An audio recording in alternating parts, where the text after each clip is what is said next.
You want to wait until the end and see how we give these a fresh, zingy punch. Calling prawns shrimp should be legal. If they taste this good, you can call them whatever you want. In this video, I'm going to annoy every Australian by saying, let's throw another shrimp on the barbie.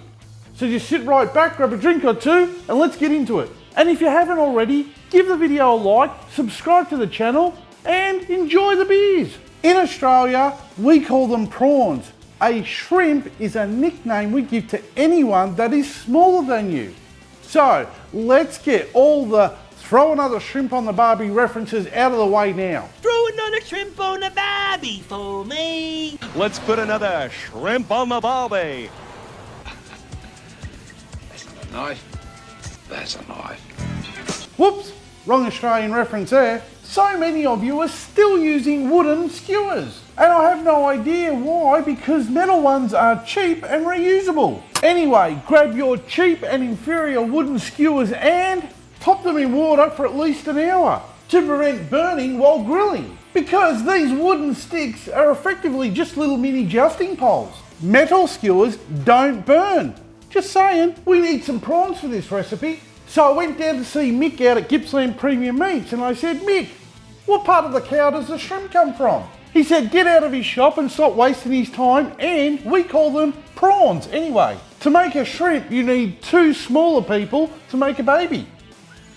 Did you really just say that? Shrimp have one pair of legs with claws at the end, where prawns have three pairs of legs with claws at the end. So in fact, they are different. See, you're learning while drinking. Now when it comes to prawns, the choice is yours. I've opted for these large black tiger prawns. Now if you don't like shelling your own prawns, by all means buy them with the shells removed. But today I'm opting to show you how I prep my prawns. Rip its head off and then de-shell it starting at the legs. And that's normally how most people would shell a prawn, leaving the shell piece on the tail for looks. But I don't like that. So we're removing it and that's what we're going to be left with. I don't like eating any of the shell. And I hate peeling my food when trying to eat it. Now you want to slice down the back of each prawn with a very sharp knife.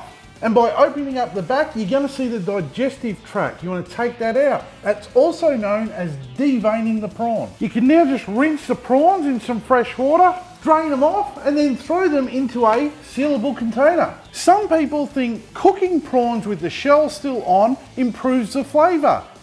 We'll see about that, won't we? Into the container of raw prawns, you want to add the juice of 1 lime, 2 tablespoons of sesame oil, 4 cloves of garlic that have been crushed, 1 teaspoon of minced ginger, 1 teaspoon of hot paprika, 1 teaspoon of chilli flakes, half a teaspoon of kosher salt, half a teaspoon of garlic powder, and 1/4 teaspoon of black pepper.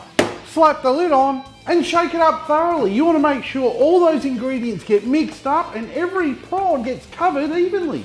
Now pop these in the fridge for an hour and allow these prawns to marinate away in all that spicy goodness. If you don't like spicy food, get out. We can't be friends. Once the prawns of fury have been soaking up that spicy goodness for an hour, we can finally make our skewers up. Now for this part, I suggest gloving up. Now I do tend to like to top and tail 2 prawn to each wooden rod of burning disappointment. And yeah, a top and tail. Once you've got all your skewers assembled and ready for war, pop them back in the container and we're going to pop them back in the fridge while we get the barbecue ready. Or don't pop them in the fridge if you like eating off seafood. Tangy diarrhea. I'm going to be using my Weber Go Anywhere, or GA as they're known, and I'm going to be pairing it up with my 100mm riser and my hibachi grill that I grabbed from Rub and Grub in South Australia, because I want to be cooking over direct heat today. Easy enough to do. We can get rid of the lid, we won't be needing that. Opening up the bowl vents to allow as much oxygen to our fuel as possible. I'll carefully put the riser in place. I'll then half fill the chimney starter with lumped charcoal, light it up. Once it's all ashed over, I'll dump that into the GA. And then using an old pair of tongs, I'll spread out the charcoal so we get even heat throughout the GA, and I'll pop the grill in. And I'll let that warm up for 10 minutes. After 10 minutes, the grill has heated up, and the fact is the metal expands and all the pores open up. So using a bit of oil, what we can now do is rub that over the grill, and that is going to create a non-stick cooking surface. How good was that non-stick tip? Science, people! Now, if you don't have a riser, you're just going to have to turn your skewers a little bit quicker. Or don't, and let your prawns burn. Now, prawns don't take a long time to cook, so once they're on the grill, don't grab a beer and just wander off. Now, we're just going to place the prawns on the grill, and you will get some smoke because this marinade, remember, has a bit of oil in it. And by all means, brush on the leftover marinade in the container.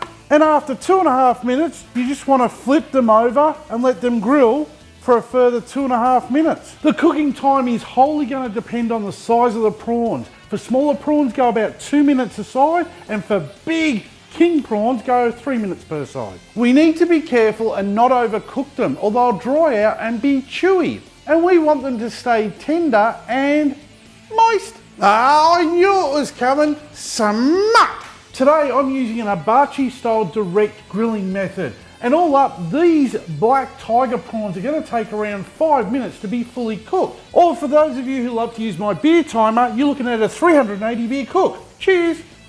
That's not gonna be enough. It's really only a 1 beer cook, but I felt like making everyone's day. Now that's 5 minutes of grilling. As you can see, these prawns are perfectly cooked. And now we've got them off the heat, we just want to squeeze some fresh lime juice over them. And just finish them off with a little bit of fresh chopped parsley. Now off you go.